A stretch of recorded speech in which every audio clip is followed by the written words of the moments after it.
Bẹ́ẹ̀ lọ́ fi gàsí náà. Náà máa ń dùn. Kí ló ń push àkàrí wa? Máa ṣiṣẹ́ ni. Ziki. Máa dé.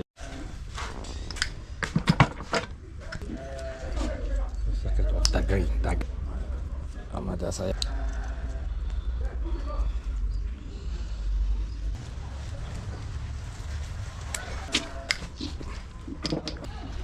On peut bien s'arrêter encore. Attirez pas, voilà.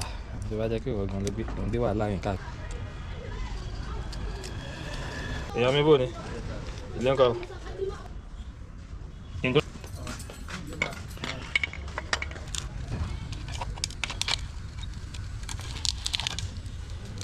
Gba ipò lọ́wọ́ mi yìí.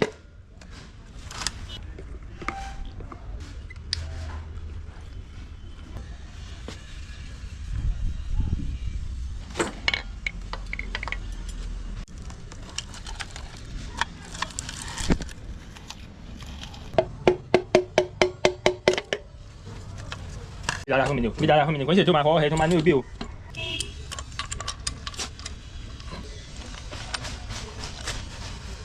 Ó pa mí tó fìyà jẹ mí o. A jẹ́ pé ó ń bíríjì nínú ni. Kò tí wọ́n lè kí ewúrẹ́ mú iṣẹ́ ìnáwó kí ni.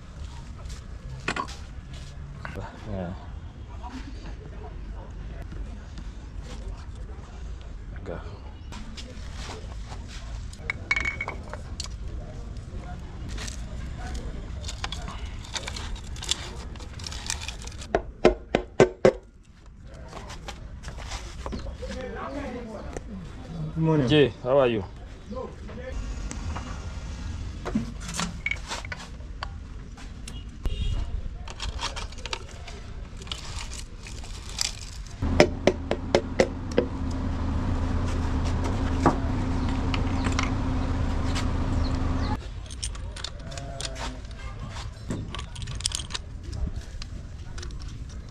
Obìnrin tó mọ iye ọkọ nìkan ṣe ọkọ kọ padà ní láìkẹ ọkọ àìkẹ. Ṣé ẹnfọ̀n tó ń wọ̀ yẹn ó lè lọ padà lọ́wọ́.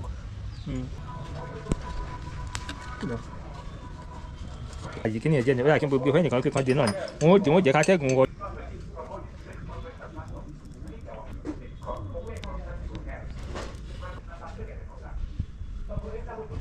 Vale, da pior, tá com razão.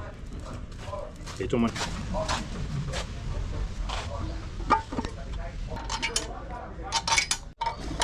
Marco, good morning, auntie.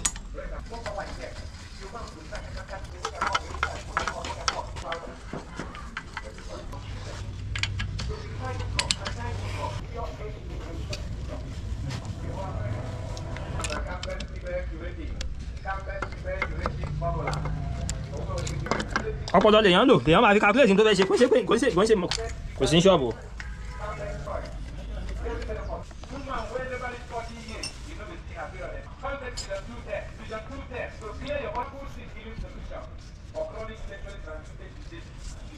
Market yẹ sàn ó jẹ́ pé ó ti ṣe sànù.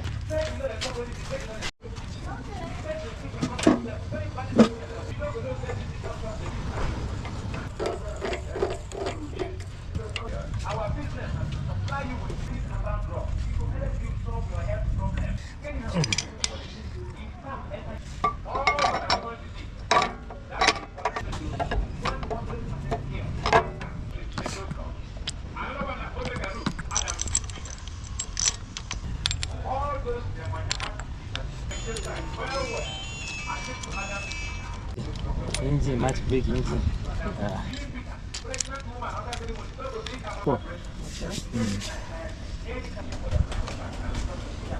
Adi ni àwọn dada ni. Adi ni dada ni ẹni súnmọ́ tó bá gbé wá. Asun kò tí engine yẹn mọ́ ni o. Asun. The tires, oil, the both bed on there. Maybe 30,000. I said no, we will not buy that kind of car. Say that this 206 is I dey pay. Okay, so you put this. I like the car, very economical. I like the model. I don't tell my son, go and check the fence. So it's old model. What is the difference? The provision is different now. The filter is inside this. Okay. Now we need to know how you want to. No be so the car. How? Yeah, that is bien, no. I don't do any quoi. ok. àti láńkò ìdí mi ìmọ̀ bí iṣẹ́ ṣe ju òun lọ. Doesn't that work there? So anybody with the bẹ̀rẹ̀ o.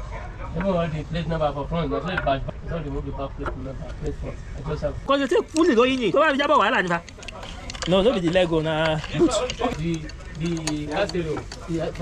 The one that came here, somebody just set it from there as key production. Yeah. And mostly even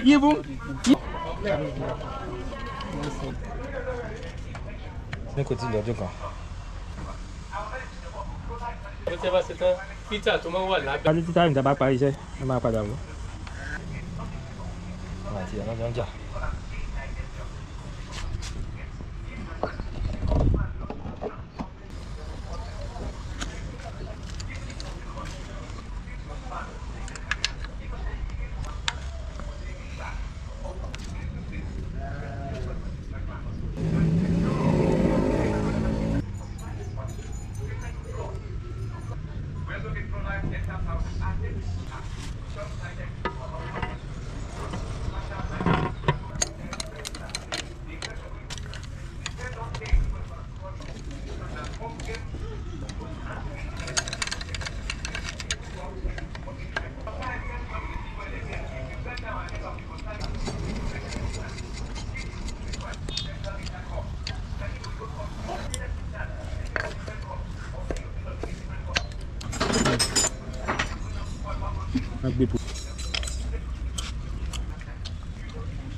nígbà yẹn.